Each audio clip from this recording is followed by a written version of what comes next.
নমস্কার, আশা করি সবাই ভালো আছেন। আমি Atasi, my little world in Canada এর প্রথম ব্লগে আপনাদের সবাইকে স্বাগত জানাচ্ছি।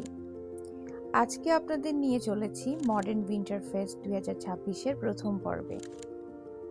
চলুন তাহলে একসাথে উপভোগ করা যাক। মডার্নের উইন্টার ফেস্টে সবাইকে স্বাগতম। এটা আমার প্রথম ব্লগ এবং আজকে আমি এখানে আপনাদের একটা কালচারাল অ্যাক্টিভিটিস দেখাবো যেটা মডার্নের উইন্টার ফেস্ট নামে পরিচিত।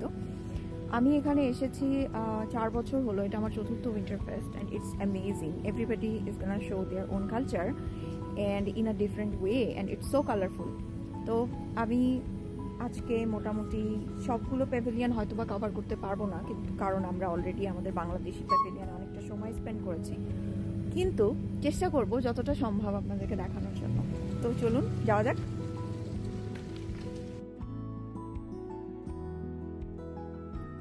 প্রতি বছরই এই উৎসব আমাদের ছোট্ট শহরটাকে এক অন্যরকম রঙে সাজিয়ে তোলে, আর এই বছরও তার ব্যতিক্রম নয়।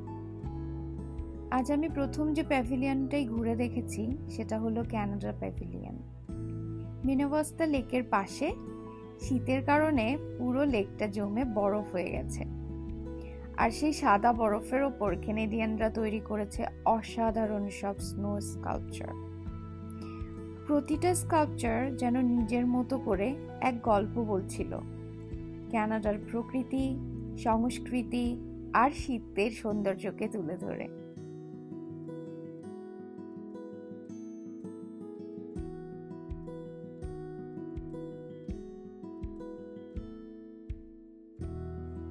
প্যাভিলিয়নে ঢুকতেই যে জিনিসটা আমাকে সবচেয়ে বেশি মুগ্ধ করেছে সেটা হলো তাদের আতিথেয়তা।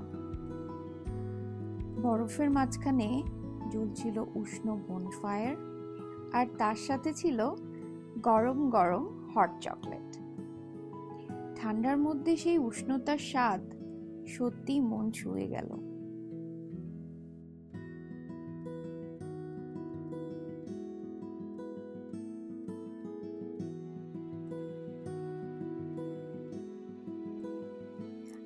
আজকের ওয়েদারও ছিল জাস্ট পারফেক্ট, না খুব ঠান্ডা আবার না খুব কুয়াশা।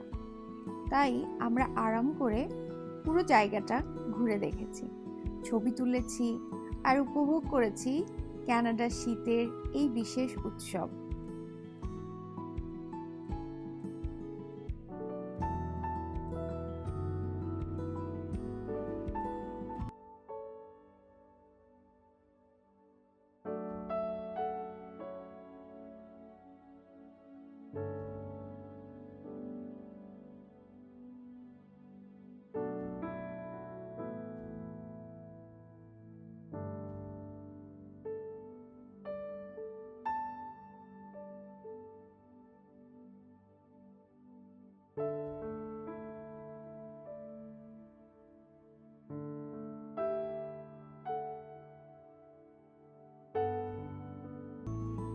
উইন্টার ফেস্ট 2026-এর আরও প্যাভিলিয়ন আমি পরবর্তী ভিডিওগুলোতে শেয়ার করব।